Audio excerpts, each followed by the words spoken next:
Express news 24 ताजी बातमी ताजी चर्चा सर्व घडामोडींचा अचूक वेध घेणारं न्यूज चॅनल।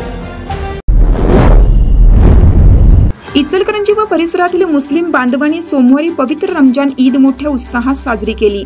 स्टेशन रोडवरील ईदगाह मैदान येथे सकाळी सामूहिक नमाज पठण करण्यासाठी मोठ्या संख्येने समाज बांधव जमले होते। यावेळी जागतिक शांततेसह देशातील एकता व अखंडता तसेच जातीय सलोखा कायम राहून सर्व संकटे दूर होण्यासाठी दुआ पठण करण्यात आले। नमाज नंतर सर्वांनी एकमेकांना शुभेच्छा दिल्या।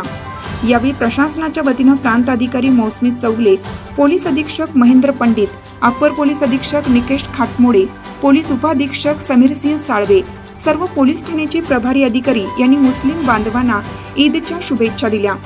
मुस्लिम समाजात रमजान ईद सर्वात मोठा सण मानला जातो। या दिवशी ईदगाह मैदान येथे सामूहिक नमाज पठण केले जातं।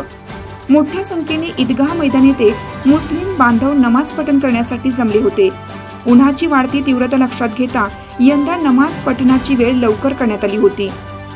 रुई मदरसाचे मौलाना मोहम्मद पटेल यांनी बयान पठण तर नमाज पठण आलमगीर मस्जिदचे हाफिज इम्रान शाह मकानदार यांनी केलं।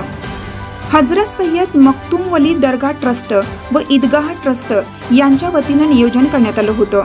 कोणताही अनुचित प्रकार घडू नये यासाठी पोलीस प्रशासनाने आवश्यक ती खबरदारी घेतली होती।